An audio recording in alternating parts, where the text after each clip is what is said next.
Madalas nating naririnig ang mga katagang quitters never win.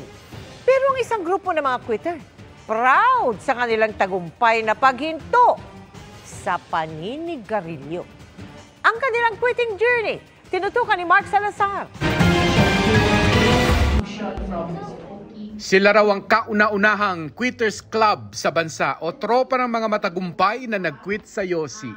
Sa kanilang get-together sa Pasig City kanina, nag-sharing sila ng kanilang quitting journey. Smoker ako more than 20 years. Mas madaling huminto pag binigla mo kaysa yung igagradual mo kasi babalik siya.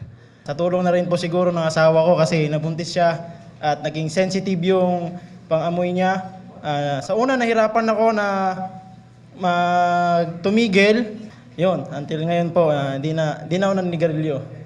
Ayon sa 2021 Global Adult Tobacco Survey, mahigit 15 milyong Pilipino ang naninigarilyo at 112,000 ang namamatay kada taon. 315 katao yan kada oras.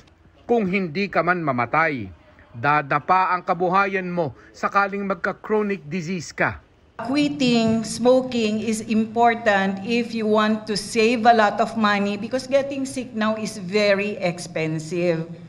Nag-aalala na rin si Nanay Christine dahil nalalanghap ng kanyang mga anak ang second-hand smoke niya kaya pinilit niyang mag-quit. Nahihirapan din po pero naano na rin po, nasanay na rin. Parang naglalaway ka, parang gusto mong madigay ka, parang ganun po. Dinadaan na lang po sa candy.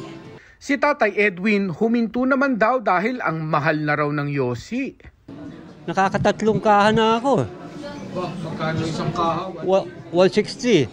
Kinikwenta ko 480. Isang araw, halos ang sweldo ko nakapunta na lang sigarilyo.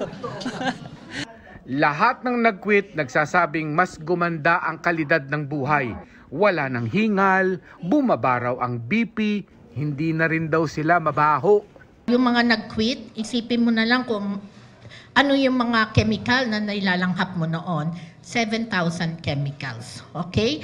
And kasama ho dyan sa mga chemicals na yan, mahigit 70 na known carcinogens. Ibig sabihin ng carcinogens, ito po yung mga chemical na siyang nagdudulot ng cancer.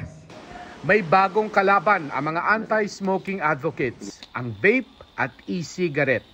Ang 2021 Global Adult Tobacco Survey din na nagsabing 14.1% ng ating mga kabataang edad 13 hanggang 15 ay gumagamit na ng vape at e-cigarette.